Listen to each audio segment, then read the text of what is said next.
간절히 기도드립니다. 아멘. 고난과 영광이라는 제목으로 오늘 시편 22편의 말씀을 함께 묵상해 보고자 합니다.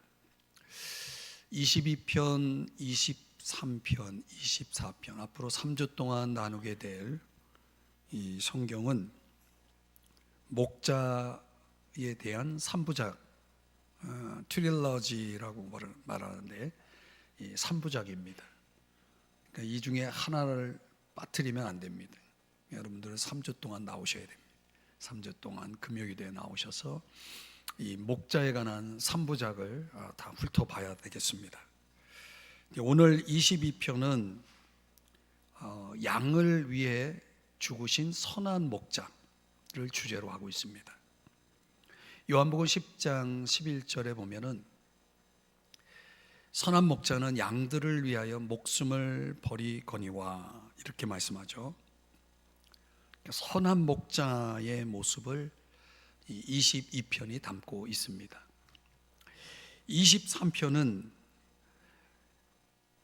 양을 위해 살고 양의 필요를 돌보시는 큰 목자를 주제로 하고 있습니다.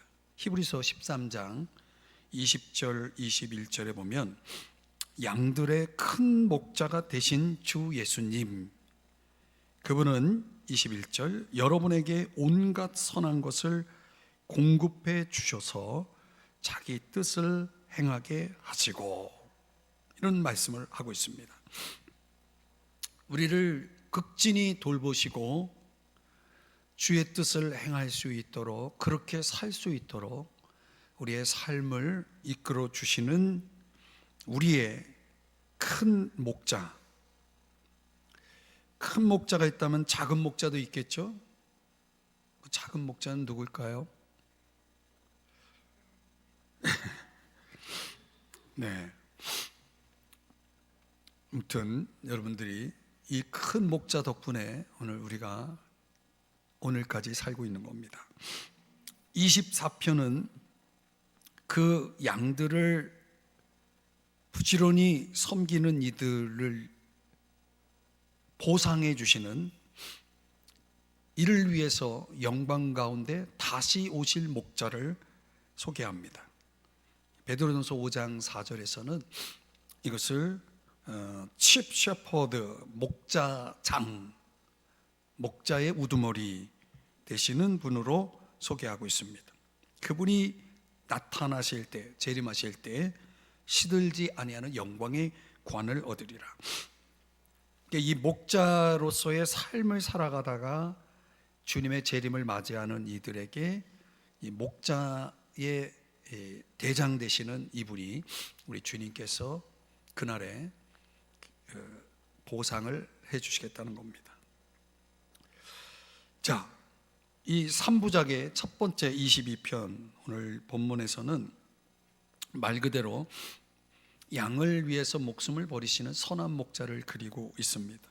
당연히 고난에 대한 내용이 소개됩니다. 22편은 우리가 잘 아는 대로 다윗의 시입니다. 다윗의 시, 이렇게 나와 있죠. 표제 다윗의 시.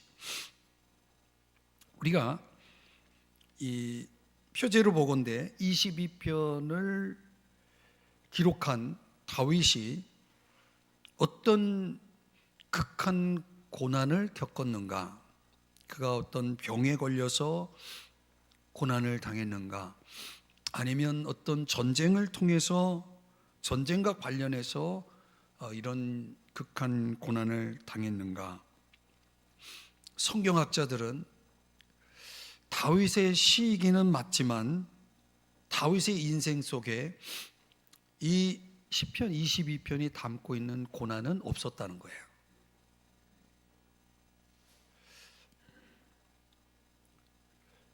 그 고난이 있을 때마다 다윗이 잘한 게 뭐냐면 죄를 고백하는 거였다.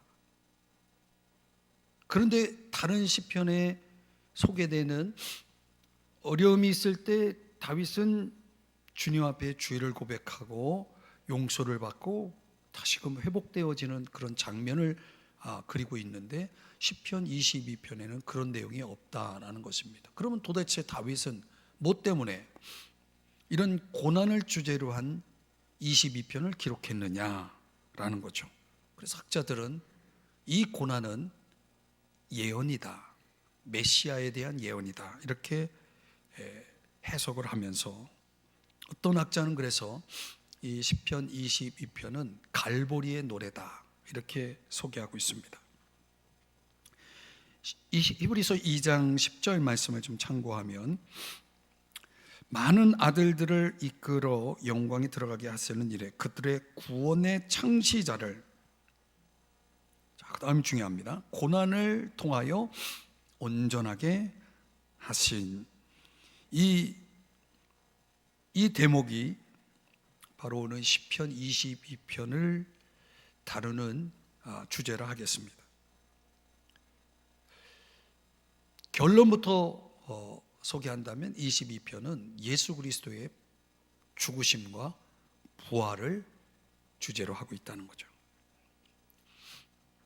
십자가의 죽으심, 고난이죠. 부활의 영광. 누가복음 24장 26절에서 이렇게 소개합니다. 그리스도가 이런 고난을 받고 자기 영광에 들어가야 할 것이 아니냐. 베드로전서 1장 11절에는 그 받으실 고난과 후에 받으실 영광, 이게 이제 부활이죠. 그걸 미리 증언하여라고 말씀을 하고 있습니다. 자, 오늘 이 시편은 그런 차원에서 고난을 그리고 있고 영광을 그리고 있다는 거예요. 오늘 이 고난과 영광의 그림 속에서 저와 여러분이 배워야 할 교훈이 있습니다. 첫 번째로, 고난의 때에는 기도하라는 겁니다. 고난의 때에는 뭐 하라고요? 기도하라는 거예요. 그걸 보여주신 분이 예수님이죠. 예수님은 고난의 때에 뭐 했습니까? 기도하셨다는 거예요. 근데 그 고난을, 예수님의 고난을 다윗이 성령의 감동을 받아서 그걸 본 거예요. 이 주의 도움을 구할 수밖에 없는 세 가지 원인을 다윗이 예수님의 그 고난을 예언적으로 바라보면서 그 세 가지를, 기도할 수밖에 없었던, 도움을 구하는 기도를 드릴 수밖에 없었던 세 가지의 그 고난의 모습을 그려주고 있습니다. 1절에서 5절까지 내용을 보면, 그것은 하나님 아버지로부터의 버림받음입니다. 버림받음. 1절 말씀을 다시 보시면, 내 하나님이여 내 하나님이여 어찌 나를 버리셨나이까. 어찌 나를 멀리하여 돕지 아니하시오며 내 신음 소리를 듣지 아니하시나이까. 이 기도는 예수님이 갈보리 언덕에서 3시간 동안 어둠 속에 있을 때, 그 어둠이 끝날 무렵에 바로 이 시편 22편 1절을 인용하면서 하나님 아버지께 드린 기도입니다. 내용을 보면 마태복음 27장 46절에 보면, 제 9시쯤 되어, 오후 3시가 되겠죠. 3시쯤 예수께서 크게 소리질러 이르시되 엘리 엘리 라마 사박다니 하시니 이는 곧 나의 하나님 어찌하여 나를 버리셨나이까 하는 뜻이라. 오늘 22편 1절의 말씀을 가지고 우리 예수님이 기도하셨다는 겁니다. 이런 기도가 의미하는 바를 우리가 깊이 이해하려면, 예수님은 그의 삶이 항상 혼자가 아니었음을 제자들에게 밝힌 경우가 여러 차례 있었습니다. 요한복음 16장 32절에 보면 예수님의 삶은 항상 아버지와 함께하는 삶이었다라고 밝히고 있습니다. 내가 혼자 있지 않고 아버지와 함께 있다. 그런데 예수님이 십자가에서 뭐라고 말씀합니까? 어찌하여 나를 버리셨나이까? 라고 기도하고 있습니다.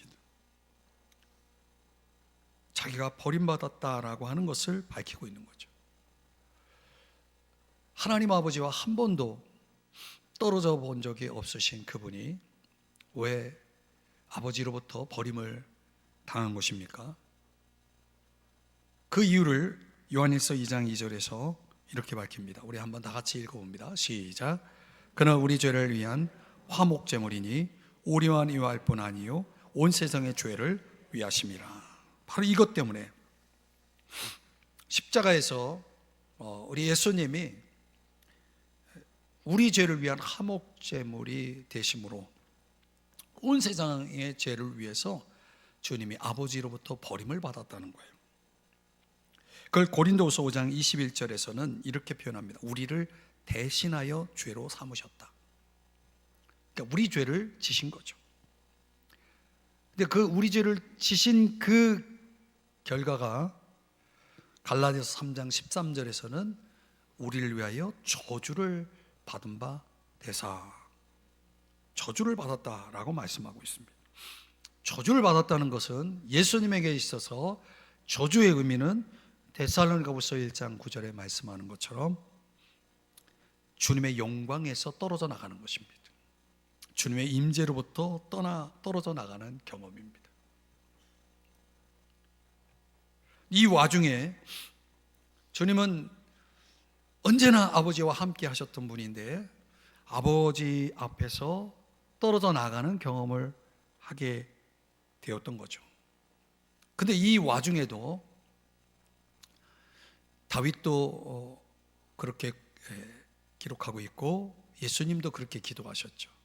나의 하나님, 나의 하나님이라고 말하고 있습니다. 주님 앞에서, 주 앞에서, 아버지 앞에서 떨어져 나가는 그 저주 가운데도 여전히 하나님을 뭐라고 부릅니까? 나의 하나님이라고 고백하고 있어요. 나의 하나님. 여러분, 이 나의 하나님이라는 이 고백이 의미하는 바가 뭐겠습니까? 누구의 하나님이에요? 나의 하나님인 거예요. 지금 나의 하나님이 나를 버리셨다는 거예요. 나를 버리신 그분이 누구냐면 나의 하나님이라는 거예요. 여전히 주님께서 이 기도를 통해서 하나님 아버지에 대한 신뢰를 갖고 있다는 사실을 보여주고 있는 거죠. 내가 신뢰하고 내가 도움을 청하면 언제나 와서 도와주셨던 그분, 다윗도 그랬죠. 내가 도움을 구할 때 그분은 어김없이 찾아와서 나의 도움이 되시고 나의 피난처가 되시고 나의 문제를 해결해 주신 그분이, 우리 예수님도 나의 아버지, 나의 하나님, 그분이 나의 도움이 되었던, 내가 그토록 신뢰하는 그분이 지금 그분이 나의 신음소리를 듣지 않고 계신다라고 하는 거예요. 2절에서 그렇게 말하고 있죠. 내 하나님이여, 내가 낮에도 부르짖고 밤에도 잠잠하지 아니하오나 응답하지 아니하시나이다. 지금 그분은 뭐 하고 있습니까? 침묵하고 있는 거죠. 3절의 말씀해 보니까 이스라엘의 찬송 중에 계시는 주여, 주는 거룩하시니이다. 주의 백성을 걱정하시고 늘 자비를 베풀어 주시는 아버지, 공의를 행하시고 언약을 지키시는 그 하나님 아버지께서 지금 그의 아들 예수 그리스도를 철저하게 버리셨다는 거예요. 뭐 때문에요? 오늘 저와 여러분의 죄 때문에. 그러나 그분은 그 버림받음의 상황 속에서, 그 주님의 침묵 속에서도 그분은 기도를 놓지 않고 있었다는 거예요. 여러분, 때때로 우리는 이런 심정으로 주님 앞에 설 때가 있는 거죠. 주님이 내 지금 삶의 상황 속에서 전혀 개입하지 않고 그저 침묵으로 일관하시는 그런 주님을 내가 느낄 때, 마치 내가 버림받은 듯한 이런 상황에 내가 놓여 있을 때, 그때도 우리는 그분을 향해 나의 하나님이라고 부를 수 있는지요? 그때도 우리는 우리 예수님처럼, 다윗처럼 기도할 수 있는지요? 고난의 때는 뭐 하라고요? 기도하라는 거예요. 근데 그 고난이 끝나질 않는 거예요. 멈추질 않는 거예요. 여전히 내 삶은 고난인 거예요. 그래도 우리는 뭐 해야 되겠습니까? 기도해야 되는 거예요. 기도해야 되는 거예요. 오늘 시편 22편 6절 이하 11절에서는 다윗이 주께 기도할 수밖에 없는, 아니 십자가의 주님이 기도할 수밖에 없는 그 또 하나의 원인을 6절에서 이렇게 밝힙니다. 나는 벌레요 사람이 아니라 사람의 비방거리요 백성의 조롱거리이다. 지금 주님 아버지로부터의 철저한 버림, 단절, 침묵 속에서 이제 다윗은 두 번째 그림을 보고 있는 겁니다. 고난의 두 번째 그림은 뭡니까? 사람들에게 철저하게 멸시받고 있는 모습, 사람들에게 철저하게 멸시받는 모습, 마치 벌레 취급을 받는. 이사야 52장 14절의 말씀에 보면 그의 모습이 사람들보다 상하였으므로 많은 사람이 그에 대한 놀랐거니와. 실제로 여러분, 예수님이 십자가에 달리시기 전 그 얼마나 모진 고통을 당하셨습니까? 멸시를 받으셨습니까? 아주 끔찍한 상처를 입었죠. 그래서 이사야 53장 3절에 그는 멸시를 받아 사람들에게 버림받았습니다. 여러분, 영화를 통해서나 성경의 그림, 이런 말씀을 통해서 우리가 그 예수님의 그 상처받음, 그 멸시받음을 보지 않았습니까?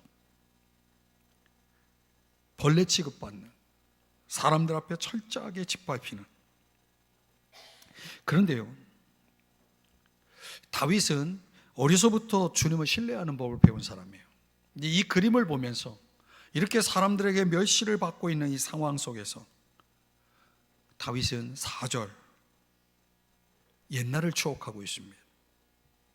이렇게 사람들 앞에 버림받고 멸시받는 이 상황 속에서 또 우리 조상들은 주께 의뢰하고 의뢰하였으므로 그들을 건지셨나이다. 무슨 얘기예요? 주님은 그냥 사람들에게 철저하게 이렇게 벌레 취급받는, 조롱거리가 되는, 비방거리가 되는 이런 멸시받는 그 자리에 그냥 내버려 두지 않으실 거라고 하는 신뢰를 오늘 이 4절에서 표현하고 있는 것입니다. 8절 말씀해 보면 그는 여호와께 의탁하니 라고 말하고 있죠. 여러분, 우리가 이런 처지, 정말 사람들 앞에서 큰 상처와 아픔을 받고 멸시를 받을 때라도 오늘 우리가 기억해야 될 것은 다윗도, 그리고 다윗이 추억하는, 기억하는 조상들도, 그리고 오늘 이 메시아의 노래 예수님도 그 절망 속에서, 그 버림 속에서도, 멸시 속에서도 여전히 신뢰를 두고 있었다는 거예요. 하나님 아버지께 신뢰하는 것. 이런 지경에서도, 이런 고난 속에서도 기도를 멈추지 않고 있었다는 거죠. 그는 여호와께 의탁하니. 우리가 오늘 우리의 현실 속에서, 저와 여러분이 인간관계 속에서 정말 무참히 짓밟히고 멸시받는 그런 지경에 처해 있을 때, 그 고난 속에서 우리는 또 여전히 뭘 해야 된다고요? 주님을 신뢰하고 여전히 기도해야 한다는 것입니다. 그걸 보여주는 거죠. 또 12절에서 21절까지는 다윗이 여러 적들을 동물에 비유합니다. 21절엔 들소, 13절 21절엔 사자, 16절에는 개들. 자, 그들이 어떤 일을 벌이는지 16절을 보면은 악한 무리가 나를 둘러 내 수족을 찔렀나이다. 이거 역시 다윗이 경험한 적이 없습니다. 그러나 오늘 이 그림이, 다윗이 보았던 이 그림이 우리는 예수 그리스도께서 십자가에서 어떻게 죽임을 맞이하게 되는지를 보여주죠. 다윗이 어떻게 이 십자가형을 묘사할 수 있었을까요? 사도행전 2장 30절에 보면 다윗은 선지자였다라고 말하고 있습니다. 선지자는 하나님께 말씀을 받는 자들, 하나님이 보여주시는 미래를 보는 자들이죠. 그러니 당연히 하나님께서 다윗에게 보여주시지 않았겠습니까? 장차 메시아가 이런 고난을 겪게 될 것을 다윗이 보았던 거죠. 이뿐입니까? 여기 사람들로부터 이제 마치 하나님의 말씀에 그대로 기록된 대로 우리 예수님께서 수족을 모세에 달리시는 그런 처형을 받으시지 않으셨습니까? 17절에 보니까 17절 18절에 보니까 그들이 나를 주목하여 보고, 십자가에서 예수님이 당하신 장면이죠. 18절, 내 겉옷을 나누며 속옷을 제비 뽑나이다. 지금 다윗은 지금 뭘 보고 있는 겁니까? 예수님이 십자가에서, 메시아 예수 그리스도께서 십자가에서 어떤 일을 겪게 될 것을 지금 성령에 감동하여서 그의 눈이 열려서 지금 보고 있는 것입니다. 그대로 주님은 이 일을 겪으셨죠. 마태복음 27장 35절, 그들이 예수를 십자가에 못 박은 후에 그 옷을 제비 뽑아 나누고, 마치 이 말씀이 성취되어야 하듯이 주님은 이 말씀에 의해서, 율법에 의해서, 성경에 의해서 이런 끔찍한 일들을 하나하나 겪고 계셨던 것이죠. 시편 22편 15절 말씀에 보면 내 힘이 말라 질그릇 조각 같고 내 혀가 입천장에 붙었나이다. 탈수 현상에 의해서 아주 극심한 갈증을 겪으셨던 예수님이 십자가상에서 뭐라고 외치셨습니까? 내가 목마르다 하시지 않았습니까? 주님은 지금 이렇게 죽음의 진토 속에 놓여져 있었던 것이죠. 이런 와중에 마침내 다윗은 한 번 더 기도로 나아가는 것을 봅니다. 19절, 다 같이 이 말씀은 함께 읽겠습니다. 시작. 여호와여 멀리하지 마옵소서. 나의 힘이시여 속히 나를 도우소서. 주님은 멀리 계시고 주님은 도무지 개입하지 않고 계시지만 지금 마지막 힘을 위해서 기도하고 있는 거죠. 속히 나를 도와달라고. 나의 힘이시여 속히 나를 도와달라고. 21절의 말씀에 가보니까 드디어 주님이, 하나님 아버지께서 응답을 하시죠. 나를 사자의 입에서 구하소서라고 하니 주께서 내게 뭐했다? 응답하시고 라고 말씀하죠. 철저하게 침묵하셨던 그분이 이 마지막 힘을 내어 기도했을 때 응답하셨다는 거예요.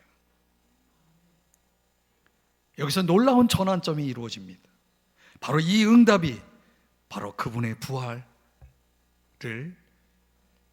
알리는 대전환점이었던 거죠. 그 고난 속에서 우리 예수님이 여전히 아버지를 신실하게 의지하고 아버지의 구원을 기대하고 그분께 맡기고 말씀대로 그분에게 복종하고, 그리고 마지막 힘을 내어 기도했을 때 그 기도 하나님께서 반드시 들어주실 거라고 하는 확신 속에 기도했을 때, 그래서 욥기 13장 15절에 욥기에서 그 욥이 고백한 대로 비록 하나님이 나를 죽이실지라도 나는 그를 신뢰할 것이다 라는 심정으로 주님이 기도하셨을 때 하나님 아버지께서 그 음성을, 그 기도를, 그 신음소리를 마침내 들으셨다는 거예요. 그래서 예수 그리스도는 죽음에서 일어나신 것입니다. 부활하신 거죠. 여러분, 고난은 우리에게 기도하라는 시간입니다. 고난 속에서 기도는 마침내 이렇게 주님의 뜻을 이루고 주님의 응답이 우리에게 주어지는 이 놀라운 통로인 것을 여러분 믿으시기 바랍니다. 그래서 지금도 우리의 각양 여러 가지 모양으로 저와 여러분이 겪고 있는 고난이 있다면 고난 속에서 우리가 할 일은 여전히 아버지를 신뢰하고 여전히 그분의 기도의 응답을 확신하면서 우리는 부르짖는 것입니다. 힘을 내서 그분을 찾는 것입니다. 그러면 여러분, 오늘 이 밤에 우리의 기도도 주님이 들으시지 않겠습니까? 응답하지 않으시겠습니까, 여러분? 두 번째로, 오늘 이 메시아의 갈보리의 노래를 통해서 고난과 영광의 그림을 보여준다고 그랬잖아요. 이제 고난이 마침내 어떤 결말을 가져올지를, 기도를 통해서 어떤 결말을 가져올지를 보여줬다면, 두 번째로 우리는 승리의 때에 이제 우리는 뭘 하라? 찬양을 하라는 거죠. 고난은 영광으로, 기도는 찬양으로 이동하는 것을 봅니다. 그래서 22절에서부터는 이 단어가 계속 나옵니다. 22절, 주를 찬송하리이다. 23절, 찬송할지어다. 25절, 나의 찬송은 주께로부터 온 것이. 26절, 그를 찬송할 것이라. 여러분, 1절에서 21절까지 예수 그리스도께서는 십자가를 견디셨죠. 어떻게 견디셨을까요? 그 힘이 찬양이라는 거예요. 히브리서 12장 2절에서 우리 한번 다 같이 읽어볼까요? 자막의 내용만 시작. 믿음의 주여 또 온전하게 하시는 이인 예수를 바라보자. 그는 그 앞에 있는 기쁨을 위하여 십자가를 참으사. 아멘. 십자가를 어떻게 견딜 수 있었습니까? 앞에 놓인 기쁨을 위하여 라고 말하고 있죠. 이 기쁨이 뭡니까? 이게 찬양인 거죠.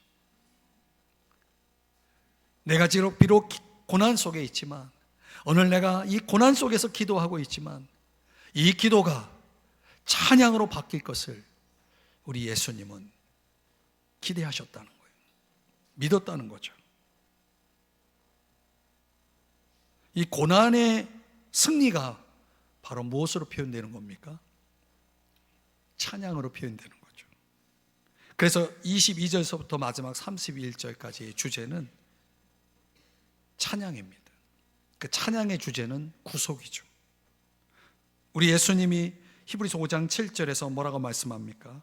능히 구원하실 이에게, 자기를 죽음에서 능히 구원하실 이에게 기도했다라고 말하고 있습니다.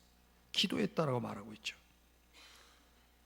하나님 아버지께서 자기를 구원하실 것에 대한 이 확신입니다. 기대입니다. 그래서 기도했다라고 말하고 있습니다. 그 마침내 그 기도가 응답이 되었습니다. 그렇다면 이제 무엇이 남아있는 겁니까? 찬양이죠. 찬양이 남아있는 거죠.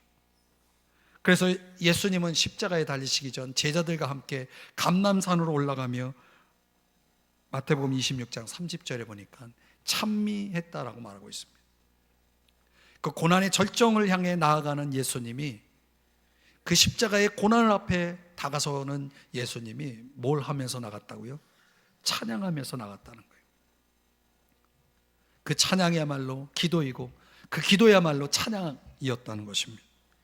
히브리서 2장 12절은 그 찬양은 오늘 우리들에게는 이렇게 적용됩니다. 히브리서 2장 12절, 교회 중에서 찬송하리라. 교회 중에서 찬송하리라.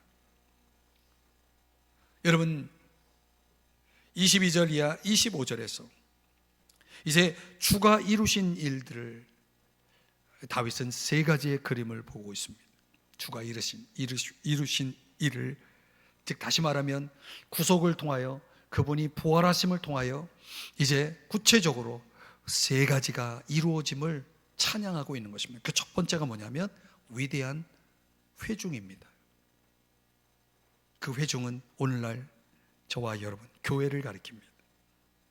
여러분, 교회는 예수 그리스도의 피로 세워진 공동체죠. 그분이 피 흘림을 통해서 탄생한 것이 바로 교회라고 하는 사실입니다. 그래서 주의 승리를, 그 구속의 승리를 이제 찬양케 하시는 그 공동체를 통해서, 교회를 통해서 주님은 나를 구원하시고 나를 죄에서 해방시킨 그 주님을 뭐하게 하시기 위해서, 찬양하게 하기 위해서 주님은 교회를 세우신 것을 믿으시기 바랍니다. 그러니까 오늘 우리가 주의 승리, 다시 말하면 우리의 구속의 승리를 우리가 믿고 그 믿음으로 말미암아 구원받은 저와 여러분이라면, 다시 말하면 우리가 교회 공동체 속에 들어와 있다면 우리의 삶의 특징은 뭐여야 합니까? 찬양이라는 여러분, 우리가 찬양하지 않고는 우리는 그리스도인이라 말할 수 없는 것입니다. 이제 오늘 우리는 이미 예수 그리스도의 부활을 통해서 저와 여러분은 교회가 된 것입니다. 그분의 부활이 있었기에 저와 여러분이 교회가 된 것입니다. 그러니까 교회가 모인 곳에는, 교회가 있는 곳에는 뭐가 있어야 되겠습니까? 찬양이 있어야 되는 겁니다. 그 찬양은 무엇을 의미합니까? 그건 승리를 의미하는 겁니다. 우리가 승리했기에 우리는 찬양하는 것입니다. 승리한 사람만이 노래가 있는 것입니다. 24절 말씀에 그는 공고한 자의 공고를 멸시하거나 싫어하지 아니하시며 그의 얼굴을 그에게서 숨기지 아니하시고 그가 울부짖을 때에 들으셨도다.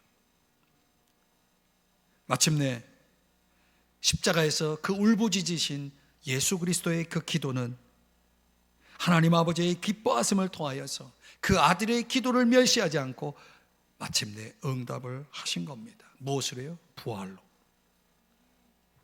그 죽은 자 가운데서 다시 살리시는, 그 아들을 살리시는 일로 그분은 그의 기도를, 주의 기도를 응답하신 거죠.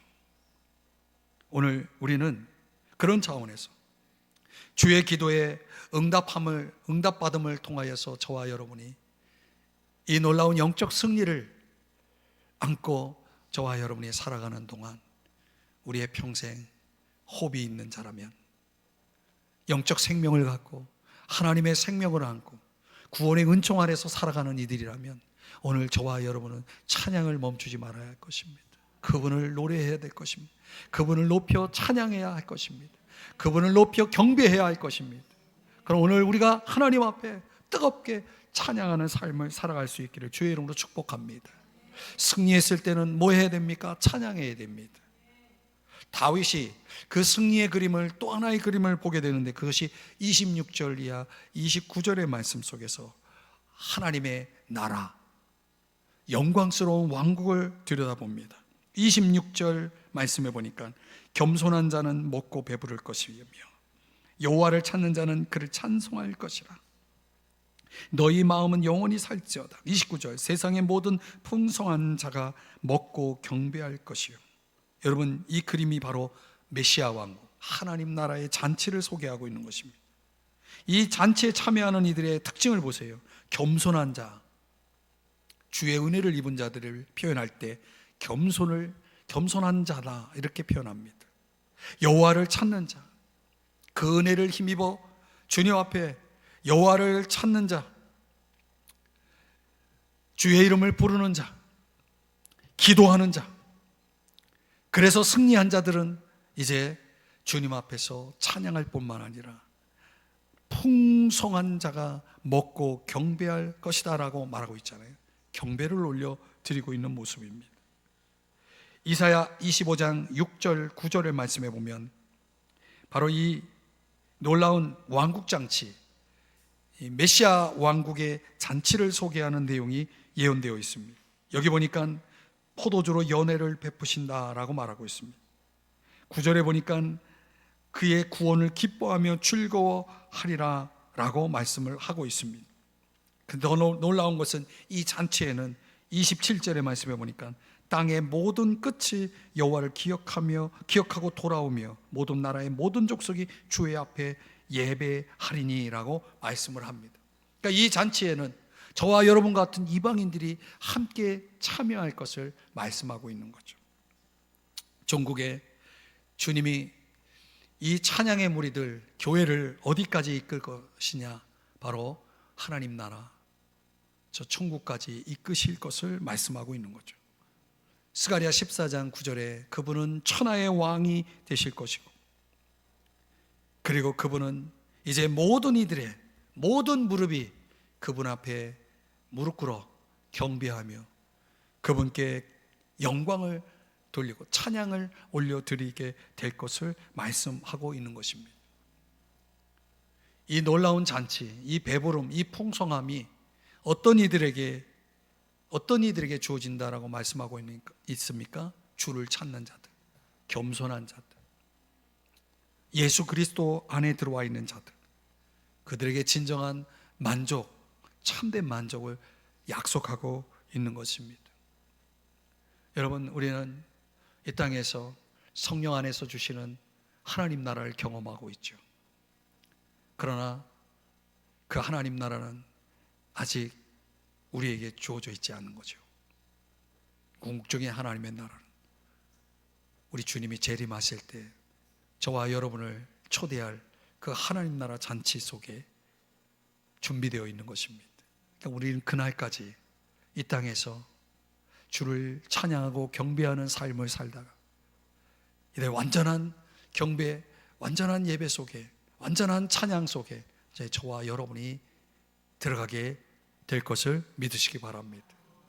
그런데 여기 또 하나, 다윗이 또 하나의 그림을 보고 있어요. 그 미래에 어디까지 보고 있냐면 30절 31절, 그 하나님 나라의 축복이 단순히 일시적인 것이 아니라 영원히 우리에게 주어질 것이다.